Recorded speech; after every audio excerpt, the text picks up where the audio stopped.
বয়স বাড়ার সাথে সাথে স্কিন কেয়ারটা খুব জরুরি। তা আজকে যা যা স্কিন কেয়ার করেছি তোমাদের সঙ্গে শেয়ার করব। আর আমরা যারা 50s পা দিয়েছি তাদের পক্ষেও খুবই জরুরি এটা। স্কিন কেয়ার না করলে খুবই বাজে লাগে। তো একটু একটু আধটু করা যেতেই পারে না? তো হ্যালো এভরিওয়ান, তোমরা কেমন আছো? আমরা সবাই খুব ভালো আছি, আশা করছি তোমরাও খুব ভালো আছো। তো সকালবেলা ঘুম থেকে উঠে দেখি যথারীতি বৃষ্টি শুরু হয়েছে। সারাদিন প্যাচ প্যাচে বৃষ্টি। আর তার মধ্যে নাতিবাবু স্কুলে গেছিলো, স্কুল থেকে এলো, এসে আর ছেলে না আমাকে এক কাপ ব্ল্যাক কফি করে দিয়েছিল। সেটা খেতে খেতে বেশ বৃষ্টি পড়ছে, ভালোই লাগছিলো। তারপরে স্নান সেরে এসে আমি আমার স্কিন কেয়ারটা সারলাম। আমি না সচরাচর আমি কপার পেপটাইডটাই লাগাই, কিন্তু আমার ওটা শেষ হয়ে গেছে। আমার কাছে ছিল মিনিমালিস্টের মাল্টিপেপটাইড, সেটা লাগিয়ে নিলাম। তারপরে লাগালাম অর্ডিনারির হচ্ছে নায়াসিনামাইড। ওটা লাগানোর পরে আমি লাগালাম ময়েশ্চারাইজার প্লামের।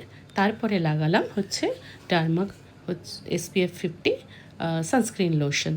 এই দুটো এগুলো লাগিয়ে নিলাম। আর হাতেও তার সঙ্গে সঙ্গে লাগালাম হচ্ছে উইশ কেয়ারের হচ্ছে বডি লোশন উইথ সানস্ক্রিন আছে ওতে। তো ওটা ভীষণই ভালো এফেক্ট দেয়। তারপরে সোজা চলে গেলাম ঠাকুর ঘরে গিয়ে ঠাকুরকে একটু দর্শন করলাম। দর্শন করে তারপরে এসে আমি আমার লাঞ্চটা সারলাম। না, লাঞ্চের পরে একটু দুপুরবেলা আজকে একটু রেস্ট নিচ্ছিলাম। শরীরটা একটু ভালোও লাগছিল না, আর মনটাও একটু খারাপ ছিল। হঠাৎ মেয়ের কথা মনে পড়লো, কতদিন মেয়ে আমার কাছে নেই। তো ইচ্ছা আছে মেয়ের কাছে আবার যাবার। তারপরে বিকেলবেলা ছাদে উঠলাম। কিছু হাতে জামা কাপড়গুলো না আমি ভালো জামা কাপড় জানো তো আমি নিজে হাতে কাছে, ওটা ওয়াশিং মেশিনেও দিই না। এটা আমার একটা অভ্যেস। তো সেইগুলো আবার সব ছাদে মেলে দিলাম। মেলে দেওয়ার পরে গাছপালাগুলোকে একটু দেখলাম। সন্ধেবেলা যথারীতি সবাই মিলে চা খেলাম একসঙ্গে বসে।